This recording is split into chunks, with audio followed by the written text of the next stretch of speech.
Our Bronson Health Chat this morning, focusing on May as National Stroke Awareness Month. On average, one person in the U.S. dies from a stroke every 4 minutes. However, up to 80% of strokes can be prevented. While most occur in people 65 and over, they can happen at any age. And if you are having symptoms, the faster you get to the hospital, the better. Critical to act fast. You may have heard of FAST as far as strokes go. Well, Dr. Larry Morgan is a stroke specialist with the Bronson Neuroscience Center and Neurocritical Care Unit at Bronson Methodist Hospital here in Kalamazoo and is with us for our health chat this morning. Dr. Morgan, good morning.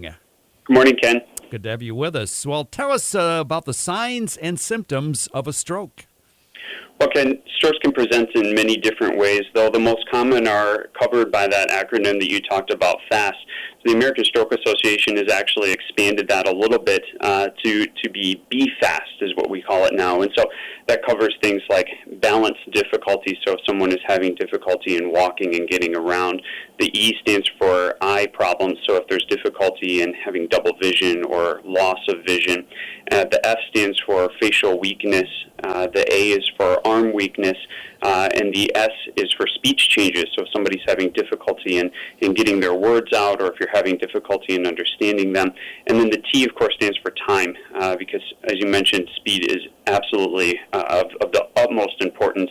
The ability for us to treat patients is much better if we can get to them early. Why is it so important to call 911 if you're seeing signs or symptoms of a stroke? So we consider the professionals that work on ambulances as being an extension of the hospital emergency department. So there are often problems that they can rapidly identify and begin to treat before they ever reach the hospital. So in addition, they can also let our stroke response teams know that they're on their way with someone that may be suffering from a stroke. This gives us time to assemble and be ready for the person when they arrive. Let's talk about prevention and treatment. How do you prevent or treat a stroke? So many strokes can be prevented, as you mentioned, and so working with your primary care doctor to carefully address any of the risk factors that you may have in managing chronic diseases is the single best way to be able to manage your risk. And there's no single medication or treatment that can prevent all strokes, but controlling these risk factors is absolutely your very best way. Dr. Larry Morgan's with us, a stroke specialist with the Bronson Neuroscience Center, on our Bronson Health Chat this morning. Dr. Morgan, why are women more likely to have a stroke? What are some of the unique symptoms to women? That's a good question, and so some of this simply comes down to a matter of age, Ken. So women tend to live longer than men, and so, of course, your risk of stroke goes up with age. They also have risks associated with pregnancy, like high blood pressure and high blood sugar, as well as certain risk factors that can be associated with certain birth control methods. So all of these are unique to women. Now, the signs and symptoms for stroke for women are pretty much the same as they are for men, and the most common would be covered by that BFAST acronym we talked about earlier.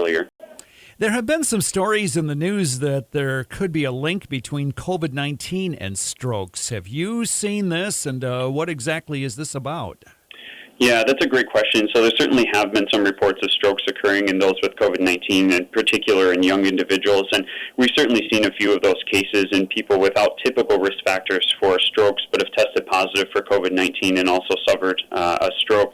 A year ago, the data seemed to be really concerning, but we have a little bit more information now and an understanding that there certainly is an increased risk associated with COVID-19 of strokes, but fortunately it's not quite as high of a risk as we initially were concerned about. And the reason for this is not entirely clear, but it's probably related to the body's inflammatory response due to the virus that causes an increased risk of clotting in multiple areas of the body, including in the brain.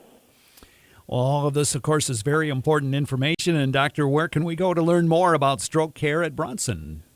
So you can learn more at bronsonhealth.com/stroke. Bronson also is hosting an online educational event on May 25th, and you can register for that on the Bronson Classes and Events website, which is a link off of the main homepage.